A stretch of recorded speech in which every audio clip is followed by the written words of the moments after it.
आकाशवाणी भोपाल से प्रस्तुत हैं प्रादेशिक समाचार।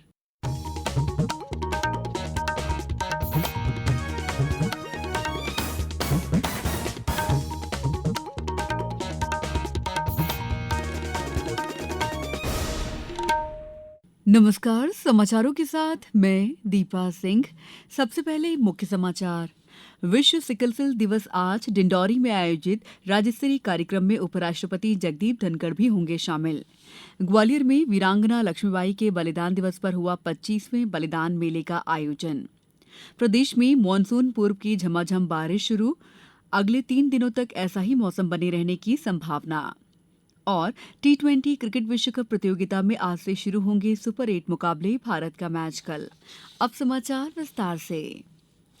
आज विश्व सिकल सेल दिवस है। इस अवसर पर प्रदेश में विभिन्न कार्यक्रमों का आयोजन हो रहा है। डिंडौरी में आयोजित राज्य स्तरीय कार्यक्रम में उपराष्ट्रपति जगदीप धनखड़ भी शामिल होंगे। ये कार्यक्रम सुबह 11 बजे डिंडौरी के शासकीय चंद्र विजय महाविद्यालय में आयोजित किया गया है। कार्यक्रम में राज्यपाल मंगूभाई पटेल, मुख्यमंत्री डॉ मोहन यादव सहित राज्य सरकार के मंत्री भी उपस्थित रहेंगे। सिकल सेल रोग एक आनुवंशिक विकार है जिसमें लाल रक्त कोशिकाएं हंसिया के आकार में परिवर्तित हो जाती हैं, जिससे स्वस्थ लाल रक्त कोशिकाओं की कमी हो जाती है और रक्त प्रवाह अवरुद्ध हो जाता है। पेश है हमारे संवाददाता की एक रिपोर्ट। प्रधानमंत्री नरेंद्र मोदी द्वारा पिछले साल 1 जुलाई को मध्य प्रदेश के ही शहडोल जिले से राष्ट्रीय स्तर पर सिकल सेल उन्मूलन मिशन 2047 का शुभारंभ किया गया था। राष्ट्रीय सिकल सेल उन्मूलन मिशन में देश के 17 राज्य शामिल हैं। इस मिशन के अंतर्गत मध्य प्रदेश के आदिवासी बाहुल्य जिलों के 89 विकास खंडों में लगभग 1 करोड़ 11 लाख नागरिकों की सिकल सेल जांच की जानी है। अब तक 49,17,000 लोगों की जांच की जा चुकी है, जिसमें से 1,20,493 लोगों की सिकल वाहक और 18,182 लोगों की पहचान सिकल रोगी के तौर पर हुई है। मध्य प्रदेश में अब तक 22,96,000 जेनेटिक कार्ड भी वितरित किए जा चुके हैं। सिकल सेल रोगियों में सुरक्षित ब्लड ट्रांसफ्यूजन के लिए प्रदेश के ब्लड बैंकों को भी बेहतर बनाया गया है। सिकल सेल स्क्रीनिंग की रिपोर्टिंग और डाटा ट्रैकिंग के लिए मोबाइल ऐप और नेशनल सिकल सेल पोर्टल भी विकसित किया गया है। संजीव शर्मा, आकाशवाणी समाचार, भोपाल। डाकघर अधिनियम 2023 आज से प्रभावी हो गया है। इसने भारतीय डाक अधिनियम 1898 का स्थान लिया है। अधिनियम के प्रावधानों के अनुसार राज्य की सुरक्षा और सार्वजनिक व्यवस्था सहित विभिन्न आधारों पर भारतीय डाक के माध्यम से भेजी जाने वाली किसी भी वस्तु को सरकार बीच में ही रोक सकती है।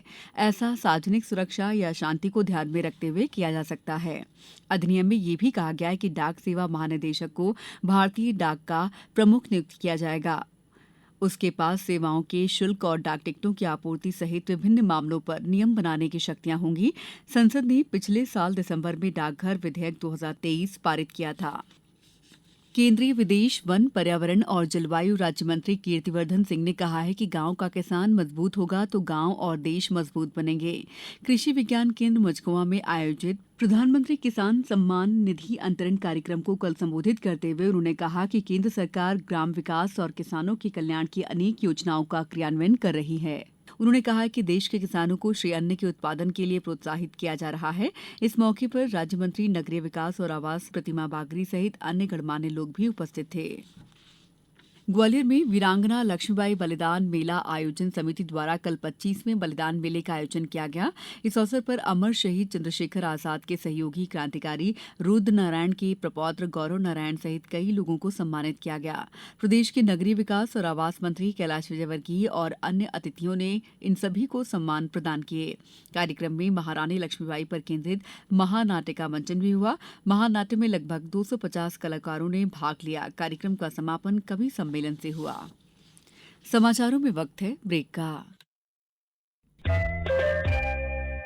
ये समाचार आप आकाशवाणी मध्य प्रदेश से सुन रहे हैं। हमारे समाचारों को अब आप कभी भी और कहीं भी अपनी सुविधा के अनुसार सुन सकते हैं। ये समाचार बुलेटिन YouTube, X प्लेटफॉर्म और Facebook पर AIR न्यूज भोपाल पेज पर सुने जा सकते हैं। इसके अलावा आप हमारी वेबसाइट newsonair.gov.in पर अथवा न्यूज ऑन AIR ऐप पर भी समाचार सुन सकते हैं।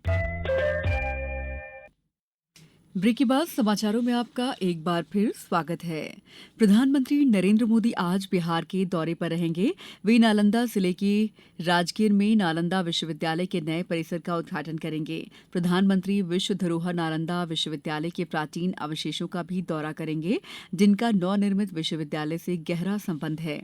नालंदा विश्वविद्यालय की कल्पना भारत और पूर्वी एशिया शिखर सम्मेलन देशों के बीच एक संयुक्त सहयोग के रूप में की गई है। उद्घाटन समारोह में 17 देशों के मिशन प्रमुखों सहित कई प्रतिष्ठित लोग भी शामिल होंगे। अत्याधुनिक बुनियादी ढांचे से सुसज्जित विश्वविद्यालय का नया परिसर 450 एकड़ में फैला हुआ है।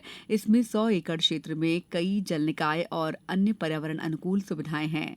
वर्तमान में विश्वविद्यालय में 6 संस्थान हैं, जिसमें इतिहास अध्ययन संस्थान, पर्यावरण अध्ययन संस्थान और बौद्ध दर्शन, दर्शन शास्त्र और तुलनात्मक धर्म संस्थान शामिल है। प्रदेश में मानसून पूर्व की झमाझम गतिविधियां शुरू हो गई हैं। आज से लेकर अगले 3 दिनों तक ऐसा ही मौसम बने रहने की संभावना है। भोपाल में सुबह से बारिश हो रही है। मौसम विभाग ने जबलपुर, छिंदवाड़ा समेत 22 जिलों में आंधी बारिश का ऑरेंज अलर्ट जारी किया है, जबकि ग्वालियर और दतिया में गर्मी का असर बरकरार रहेगा। ग्वालियर कल प्रदेश में सबसे गर्म रहा। यहां अधिकतम तापमान 44.2 डिग्री सेल्सियस दर्ज किया गया। वहीं कल टीकमगढ़ में 2.2 इंच पानी बरसा। भोपाल, विदिशा, छिंदवाड़ा, मंडला, नरसिंहपुर, सतना, नर्मदापुरम, सिवनी में भी मौसम बदला रहा। ग्वालियर जिले के भितरवार विकासखंड की ग्राम पंचायत कहरिया में आकाशीय बिजली गिरने से 4 लोगों की मौत हो गई, जबकि एक व्यक्ति घायल है। मुख्यमंत्री डॉ मोहन यादव ने इस घटना पर दुख जताते हुए जिला प्रशासन को मृतकों के परिजनों को 4-4 लाख रुपए की आर्थिक सहायता और घायल के समुचित इलाज के निर्देश दिए हैं। पुरुषों की टी20 क्रिकेट विश्वकप प्रतियोगिता में आज से सुपर 8 मुकाबलों का दौर शुरू हो रहा है। इस दौर के सभी मुकाबले वेस्टइंडीज में खेले जाएंगे। सुपर 8 का पहला मुकाबला आज अमेरिका और दक्षिण अफ्रीका के बीच होगा। भारत अपना पहला मैच कल अफगानिस्तान के साथ खेलेगा। प्रतियोगिता के इस चरण के लिए 8 टीमें चुनी गई हैं। पहले समूह में भारत, ऑस्ट्रेलिया, अफगानिस्तान और बांग्लादेश हैं, जबकि दूसरे समूह में अमेरिका, इंग्लैंड, वेस्टइंडीज और साउथ अफ्रीका हैं। Asian junior canoeing sprint championship 2024 में खेल अकादमी के खिलाड़ियों ने कैकिंग कैनोइंग खेल का शानदार प्रदर्शन करते हुए 1 स्वर्ण, 2 रजत और 1 कांस्य सहित 4 पदक अर्जित कर देश को गौरवान्वित किया। प्रतियोगिता का आयोजन 14 जून से 16 जून तक थाईलैंड में किया गया था। प्रतियोगिता में Korea, Malaysia, Vietnam, Myanmar, Thailand और सिंगापुर सहित 15 टीमों ने भागीदारी की थी। ओलंपियन और विश्व चैंपियन नीरज चोपड़ा ने फिनलैंड में आयोजित विश्व एथलेटिक्स कॉन्टिनेंटल गोल्ड टूर में भाला फेंक प्रतियोगिता में स्वर्ण पदक जीता है। बीती रात हुए मुकाबले में उन्होंने 85.97 मीटर दूरी पर भाला फेंक कर ये उपलब्धि हासिल की। नीरज चोपड़ा ने 83.62 मीटर के थ्रो के साथ शुरुआत की। अब कुछ समाचार संक्षेप में। छिंदवाड़ा जिले के अमरवाड़ा में उपचुनाव के लिए कल भाजपा सहित 2 उम्मीदवारों द्वारा 3 नामांकन पत्र जमा किए गए। यहां अब तक 4 नामांकन पत्र दाखिल किए जा चुके हैं। नामांकन पत्र भरने की अंतिम तारीख 21 जून है।